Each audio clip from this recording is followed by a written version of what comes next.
changement de régime, qu'il soit celui-là, sous cette forme ou sous une autre, il y a un discours. Il y a un discours. Quand les gens vont aux élections, il y a un discours. On fait beaucoup de promesses. On dit d'ailleurs qu'on va sauver le pays, des choses des mots. Quand même, bon, alors, si vous me permettez que je termine. Alors, il y a le discours et puis il y a la réalité. Le discours peut être le même, mais la réalité est différente. Je crois que j'ai décrit quelle a été la réalité. Je suis venu au pouvoir de cette manière, pour ces raisons-là, mais je crois qu'aujourd'hui, si vous interrogez les Burundais, y compris ceux-là qui hier étaient mes opposants, ils vous diront que Buyoya a légué quelque chose de consistant au Burundi. Les Burundais vous pardonnent ces 2 coups d'État. Et c'est ça, moi, que c'est cet héritage que je revendique. Oui. Voilà. Présentement, vous vivez au Mali. Présentement, je travaille au Mali, mais je suis établi dans mon pays, au Burundi. Ah bon? Je ne suis ni réfugié, ni interdit de séjour là-bas. Je suis là, non seulement ça, mais je suis aussi membre du Sénat burundais. Parce que la constitution du Burundi dit que les anciens présidents, ils sont membres du Sénat de droit. Donc, si je ne suis pas là, au Mali, je siège au Sénat du Burundi. Parce qu'inévitablement, des coups d'État ont des dégâts collatéraux, des pertes en vie humaine, et là, ça laisse des traces, non? Et Dieu merci,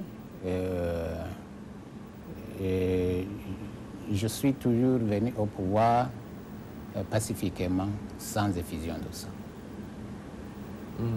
Et aujourd'hui, vous avez le soutien de l'État burundais? Oui. Pour briguer ce poste de secrétaire général. C'est le président Nkurunziza qui a introduit ma candidature au mois d'avril. Au niveau des chefs d'État des pays de la francophonie. Ce qui n'était pas difficile à partir du moment où ils ont accepté de vous donner ce statut d'ancien chef d'État.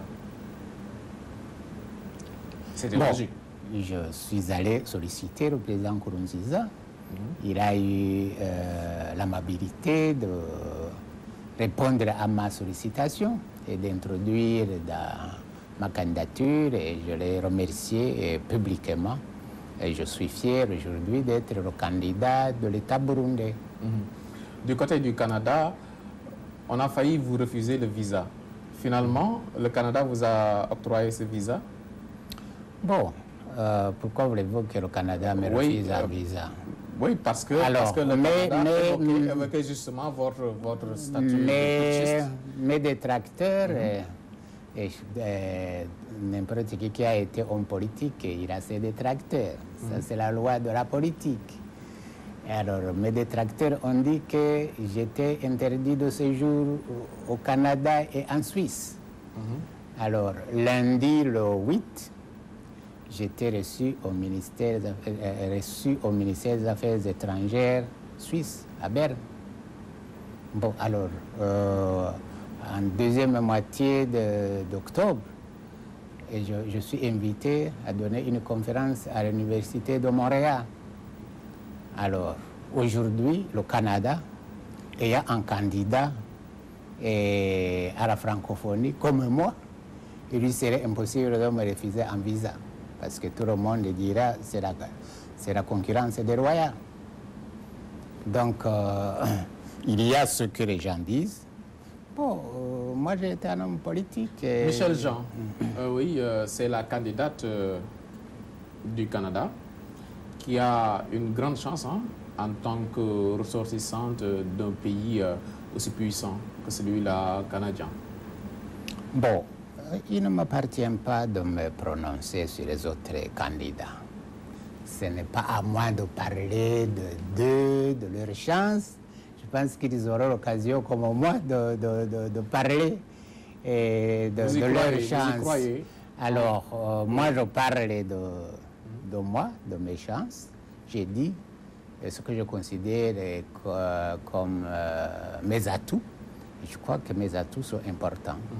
Je n'ai pas de doute que les chefs d'État de la francophonie me feront confiance. Oui, mais vous avez des concurrents sérieux, non? Bon, c'est la démocratie. Dans la démocratie, il faut accepter les concurrents. Parce que c'est ouvert. Ce n'est pas moi qui désigne qui veut se porter candidat. C'est ouvert. Donc. C'est d'ailleurs une bonne chose pour la francophonie, que les gens sérieux aient l'ambition de diriger cette organisation. C'est une bonne chose. Il y a alors, Michel Jean, le meilleur gagnera.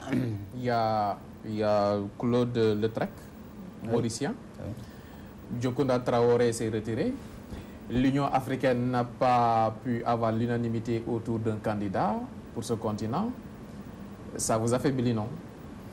Bon, d'abord, la question de la francophonie, ce n'est pas une affaire de l'Union africaine en tant que telle. Parce que vous savez, l'Union africaine, c'est la francophonie, c'est l'anglophonie, c'est la russophonie, c'est plusieurs. Alors, ce qui était souhaitable, c'était que les pays francophones africains aient un seul candidat. Ouais. Bon, vous savez, d'ici le sommet, c'est un peu plus de 2 mois. On n'a pas désespéré. C'est possible. On n'a pas désespéré qu'il y aura un candidat. On continue à y travailler. Abdou Diouf avait eu l'unanimité. Oui, surtout parce qu'appuyé à l'époque par la France, vous avez parlé avec le président français, Hollande? Alors, moi, j'ai fait de larges consultations dans les pays francophones. J'étais venu ici pour voir le président Macky Sall. Je vais aller dans d'autres pays francophones pour voir d'autres présidents. La semaine passée, j'étais en France pour parler avec les autorités françaises. Donc, je vais continuer. C'est comme ça la campagne. Et vous avez leur soutien? J'ai certainement le soutien d'un nombre important de pays africains. Je n'attendais pas de moi que je vous les aligne. Et je pense que ce ne serait pas une bonne stratégie de campagne. Mais, comme je vous ai dit, je crois que ma candidature est soutenue par beaucoup. Oui. L'actualité en Afrique, malheureusement, c'est Ebola. Vous ne pouvez pas tenir un sommet, nous parler de francophonie, d'institutions, de démocratie, sans parler d'Ebola. Oui, c'est normal, c'est l'urgence. Oui, en tant que candidat, je pourrais dire même une urgence vitale. Alors d'abord, je constate que la communauté internationale est entrée en action, malgré que cela a été fait tardivement. Mais aujourd'hui, il y a une mobilisation importante pour pouvoir juguler cette épidémie. De la part de l'OIF. Alors, maintenant, l'OIF, ce n'est pas tout à fait son domaine. Je crois que je vous ai dit, chaque organisation est spécialisée dans un domaine. Ce n'est pas de la santé, ce n'est pas le domaine de prédilection de l'OIF. Mais les pays membres de l'OIF sont à l'œuvre. Alors, ce que j'apprécie aujourd'hui, c'est que le monde a commencé à se mobiliser sérieusement. Je crois qu'on va juguler cette épidémie.